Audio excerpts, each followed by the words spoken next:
Good morning, guys. My name is Kayizzi Patrick. My index number is September 19 slash BCS slash 008U.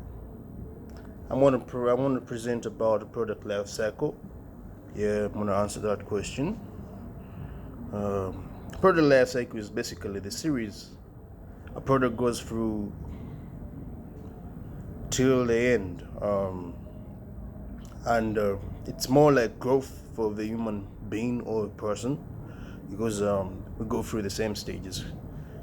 Human beings are first introduced to the world through growth, then rather through birth, then they grow, then mature, and then they die, which is the decline stage in products. So if you realize when a baby is first introduced or born, the first thing they do is cry. If you didn't cry, then I don't know what was the problem. But usually it's the same thing. It's more you first cry because you know that you have got into the world of problems and all that stuff. So you realize that I think it's the nature they're introducing you to something new that you really don't know, because in the early stages you were in the womb and warm and all that stuff. Now you begin to feel cold and all that stuff. So eventually your parents tend to spend more because you're getting sick and you need this. They're not sure what you need. Then growth is when you begin to grow, then they begin taking you to school and you begin competing for shoes and shirts because you're in school, and my neighbor has this and what. So the demands become high.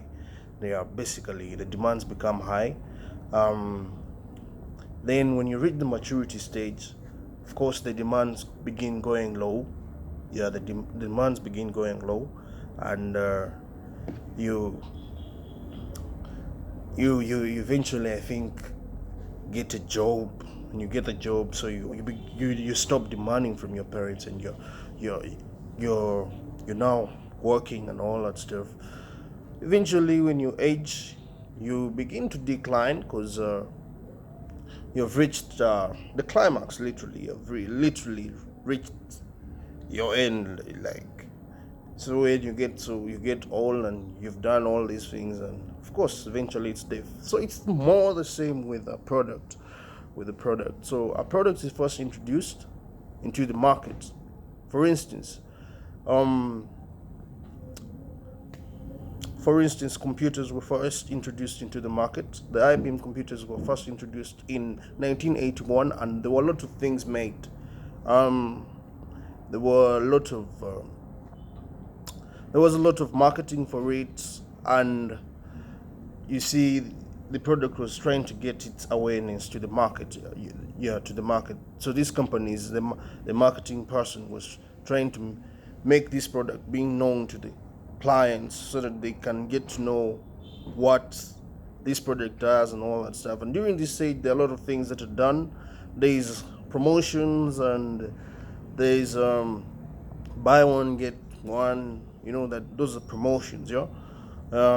And in this stage, there are zero profits and less sales. I can say there are little sales, but not as much, because you're literally doing promotions and you're trying to make the product being known to the market, and you're trying to advertise. So you're literally just spending so that your product can get to be known. This pushes us to the growth stage. In the growth stage, the product begins to gain sustainability. So there are more profits, and there are more profits and sales, because now the clients know your product, and you've built a brand for your potential clients. Let's just say in Uganda, we have companies like Airtel that have really built their brand. Yeah, because they have literally built their brand, and you can see that they have grown. They have a number of clients. Where you see, when they were first introduced, Airtel did a lot of marketing and all that. Buy one get one. When you buy something 1,000, you get let me just say By that time, I think you could get 1 GB on 1K, 1,000 shillings. But now on Airtel, because it is grown, and you can literally see that it is really grown, you're on everyone now. You can see everyone's just buying. They're using Airtel products. So the marketeers are tending to think on how best to sustain this growth and to keep it real. They're really up there. Another company you could say is Lato company that has really grown. These days you can realize that there are more shops having Lato milk compared to when it was first introduced, and you can realize that now if you were to do the statistics, you tend to realize that Lato milk is more consumed because it's more affordable compared to any other milk, because they have that circuit of 500 shillings. Now that circuit of 500 shillings it's both for the low man and for the high class people. So you realize this is how they get to shoot through the market, and they've grown they've built more cells through just that single packet they introduced, because it's affordable. You realize a person gets to take milk. Like in Uganda, people like taking milk, so that packet for 500, they really see it's affordable compared to if you look at Fresh Dairy. You realize like that big packet of is it 1,500? It's really expensive. But this Lato guy comes in and says, I have a circuit of 500 shillings. You still take your you still take your tea with milk. So eventually you realize people tend to take this milk because they need to take milk, because people love milk in different places. So a person who's low and high, so they tended to do that. So there are more profits and there are more sales, and managers tend to think of how best they can keep the sales up. This pushes us to the maturity stage. In the first part of the maturity stage, the product makes profits and sales, but not as high like the growth stage, because the product has reached the climax stage, and it has reached the climax. So managers tend to do certain things, like they have to remarket the product. And they have to do more advertising, more promotions. It's more like going back to the introduction stage, because when you've reached your maturity stage, when the product has reached its maturity stage, it's more like it goes back to the introduction stage, where they have to do more spending and more awareness again, and they tend to realize that we need to do this to achieve this, and so the product begins to lose its market, because clients are now seeing that they really don't need a lot of the product. So what they do is they tend to do more advertising. We could see that on we can see that on Worried. By that time in Uganda, back in the day, we had Worried, the telecommunication company Worried. When Worried was just introduced, it was doing quite well, because many people were buying Worried, and even MTN got scared about it. So many people were doing Worried, and because of its products, because the products were cheap, and rather the services were cheap. So when Worried reached the maturity stage,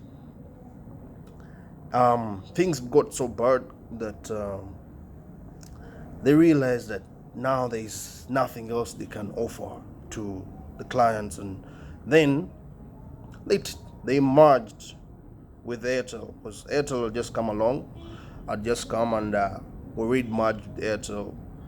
You could see Worried and Airtel together, but eventually Worried was bought out by Airtel, and now you can only see Airtel, because Worried reached its climax, and it couldn't go further.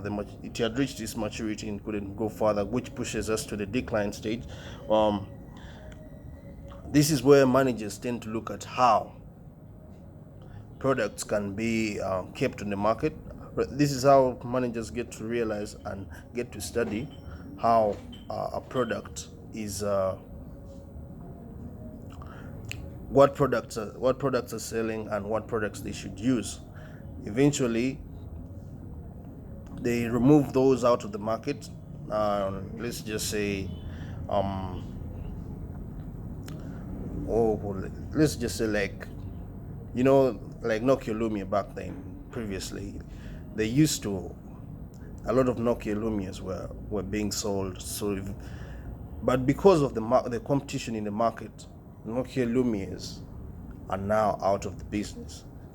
Nokia's of course built new phones, but you can see right now the Nokia Lumias are out of business. Now the new product of Nokia, but because of the new technologies of the likes of Apple and Samsung and Xiaomi, those companies that have really brought the competition high and have kept it high. So some phones are beginning to get out of the market, and some of course are pulling out.